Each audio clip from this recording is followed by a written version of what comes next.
This is the Warrior Kid podcast, number 7, Ask Uncle Jake. And this podcast is based on the 2 Way of the Warrior Kid books. The first one, Wimpy to Warrior, the Navy SEAL Way. And the second one, Mark's Mission. The books are about young Mark, who faces a lot of problems. But they're problems that kids face everywhere. And luckily for Mark, he gets help solving those problems from his Uncle Jake, who was a Navy SEAL and who stays with Mark in the summertime. This podcast is to hear some more lessons from Uncle Jake, and also so that warrior kids out there can get a chance to ask Uncle Jake questions.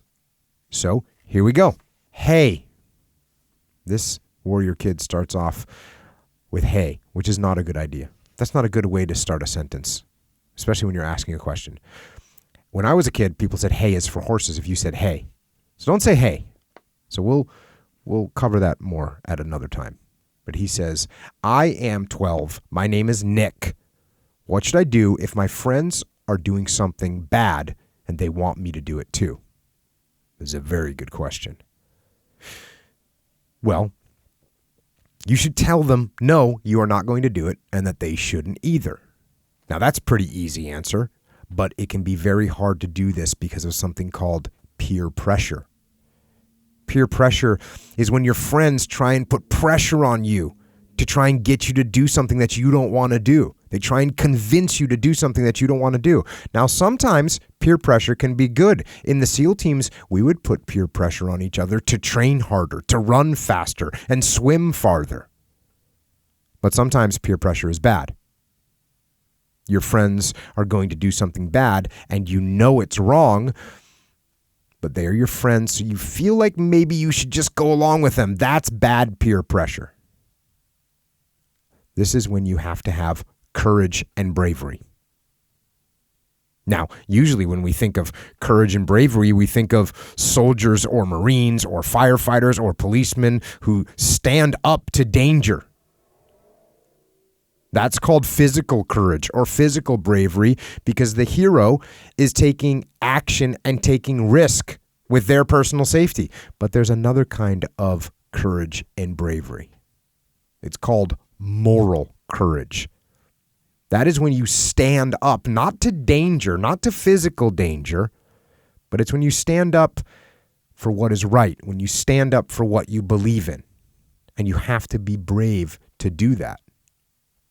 You have to be brave because the other kids might make fun of you. They might call you names. They might even call you a wimp, which is very strange because you are not a wimp at all if you stand up for what is right. In fact, you're the opposite. You are brave. You're a warrior. You're a warrior kid. Now, we have to be realistic. Sometimes you might not be able to handle all the peer pressure that your friends are putting on you. And you might feel like you're going to give in and go along with them doing bad stuff, and maybe you even think you might do it too. But instead of doing that, just walk away. Just retreat. If the kids are too mean or too loud or there's too many of them and you just can't handle that pressure, then just walk away from them. It's called retreating. And it's when you escape the situation. I talked about it with George Washington. There were many times where he retreated. He took his soldiers and ran away so that he could live to fight another day. So even brave warriors sometimes have to retreat. But all in all, to answer the question, stand up for what is right, stand up for doing the right thing, and definitely don't do something that you know isn't right. And you can try and stop the kids too, but if the pressure is too much, you might have to retreat, just walk away and get out of there. So, next question. How can you fall asleep better at night? Well, the first thing you have to do is make sure that you are very tired. And the way you do that means you have to train and study and exercise and work hard throughout the day so that you are really tired at the end of the day. Another way to make sure you're tired at night is by getting up early in the morning. A lot of kids sleep in late in the morning and then they wonder why they aren't tired at all at night. If you wake up earlier, you will be tired earlier. So get up a little earlier in the morning. Now, the other thing to do when bedtime comes is follow a nice, calm routine of doing the same thing each night. Starting about an hour before bed or so, don't look at any digital screens. That means no TV, no computer, no iPad, no phone, none of that. Because those screens trick your eyes and trick your brain into thinking that it's daytime so you don't feel tired. Now, go through the routine, pick up your room, get your clothes ready for the next day, or ready for some kind of an emergency in the middle of the night. You want to be ready.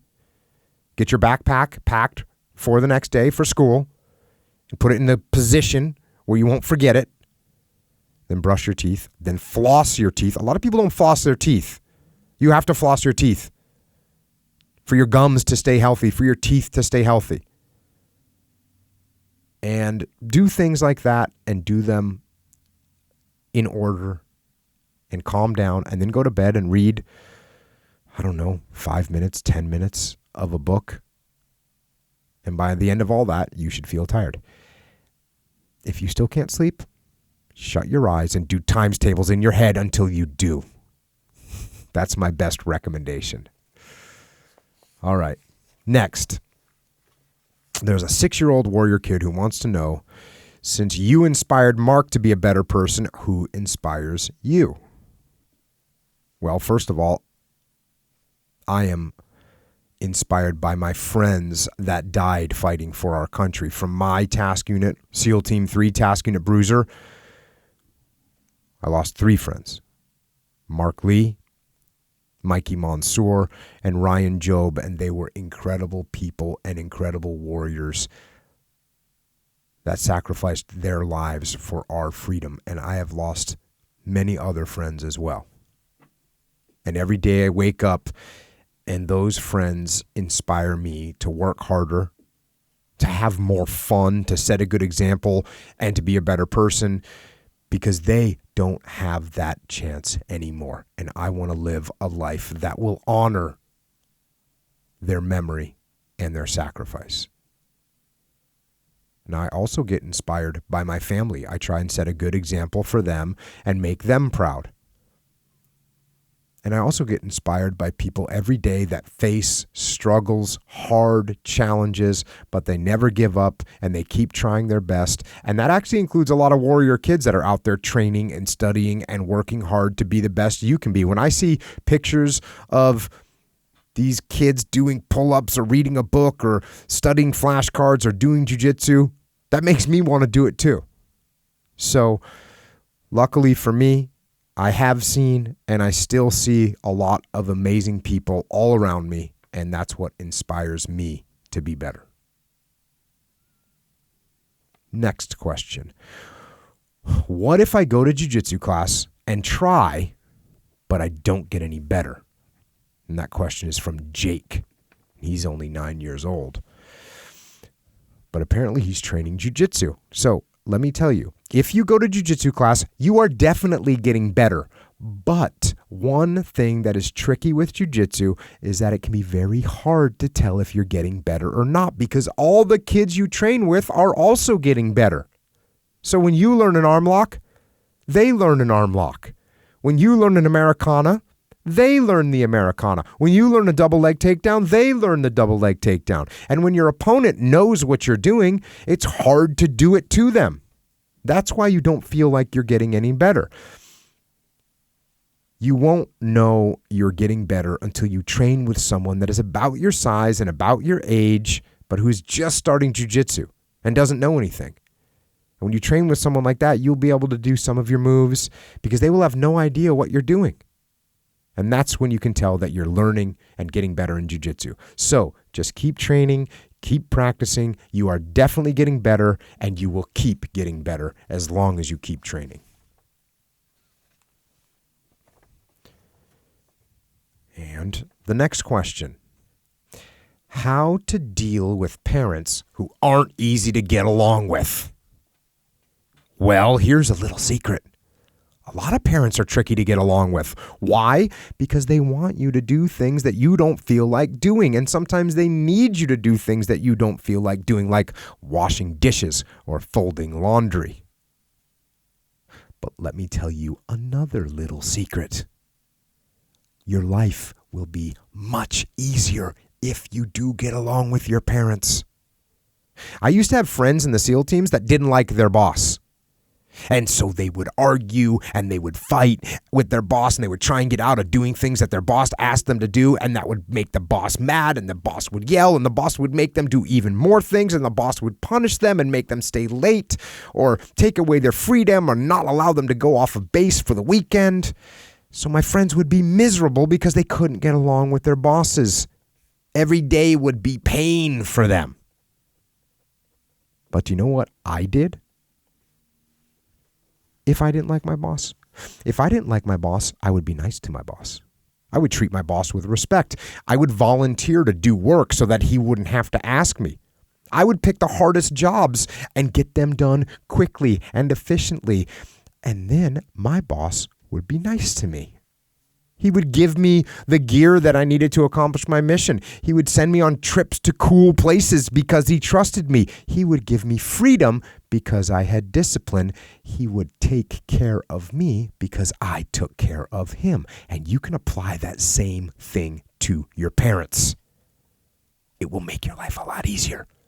Try it. Be nice to them. Treat them with respect. Don't wait for them to ask you to do the dishes or fold the laundry. Just go and do it. Pick the hardest jobs in the house and attack them like a warrior kid. And over time, you will see your parents will start to treat you with more respect. They will start to give you more freedom because they trust you. This is called building a relationship. And there's no more important relationship to build than the one you build with your parents. So give that one a try. And the last question of the day is, Uncle Jake, do you have any ideas on how to start and maintain a good business? And this is from Gavin. He is 12 years old. That is an outstanding question. And that's a question I think a lot of kids ask. And that's why I put it in the new Warrior Kid book. In the new book, Mark's Mission, Uncle Jake helps Mark start a business. See, Mark in the new book, he needs money because he wants a new bicycle because he let his old bicycle get all rusty from leaving it outside. And now he needs to buy a new bike, but he doesn't have any money. And his mom doesn't want to get him a new bike because he already let the last bike go rusty. So he figures out he needs to get money. And it's going to be a little tricky because, well, he's 11 years old. And that can be a little bit of a problem. So Uncle Jake tells him he needs to get a job. And here we go to the book. Uncle Jake, it does sound pretty cool to earn my own money, but there's one major problem here. What's that? Well, Uncle Jake, it's the same problem I told you about the last time we talked about this. If you haven't noticed, I'm a kid. I'm only 11 years old. How can I get a job? Jobs are for adults. What business would hire a kid? Well then, Mark, said Uncle Jake, I guess you're going to have to create your own business. Now, this made absolutely no sense to me at all. What was he talking about? Had Uncle Jake gone crazy? Uncle Jake, let me say this again. I'm only 11 years old. How can I start a business? It's actually pretty simple, Uncle Jake replied. Think of something that you can do that other people don't like doing. What? I asked Uncle Jake. I didn't understand where he was going with this. What can you do that other people don't want to do? What skills do you have? And I replied, Uncle Jake, I know I'm a warrior kid and I can work out and do jiu-jitsu, but that doesn't change the fact that I'm 11 years old. What skill do I possibly have that I could turn into a business? Uncle Jake stared at me for a few seconds. Then he said, come with me. He walked out to the garage. I followed him as he walked across the yard and to the shed that my bike had been leaning against. He opened the door and said, there you go. I had no idea what he was talking about. I don't get it. What? He pointed at the back corner of the shed at my dad's lawnmower. you are going to mow lawns. That's something most people really don't feel like doing, and it's something that you can do. Add those two things together, and you have yourself a business. Uncle Jake was right again. No, mowing lawns isn't fun, which is why most people don't like doing it, including my mom and dad. But I can do it, and I already do it for my parents, so why not do it for other people as well and get paid for it? Yes, Uncle Jake. That is a great idea. I can do that, and I'm pretty good at it too. I am a business owner. Me! So, as you can see, that story continues in the New Warrior Kid book, and you can see how he forms that business and what he does with it. But if you can figure out something that people don't like doing and you're willing to do it, that's a way to make money. All right. Well, that's all we have for this Warrior Kid podcast. And if you want to get one of the Warrior Kid books, you can go get them at warriorkid.com. And if you want a Warrior Kid t-shirt or a Jiu Jitsu rash guard, you can get them from jockostore.com. And that's it. Thanks for listening. Thanks for reading the books. Now go out there, train hard, study hard, work hard, get after it, and be a Warrior Kid.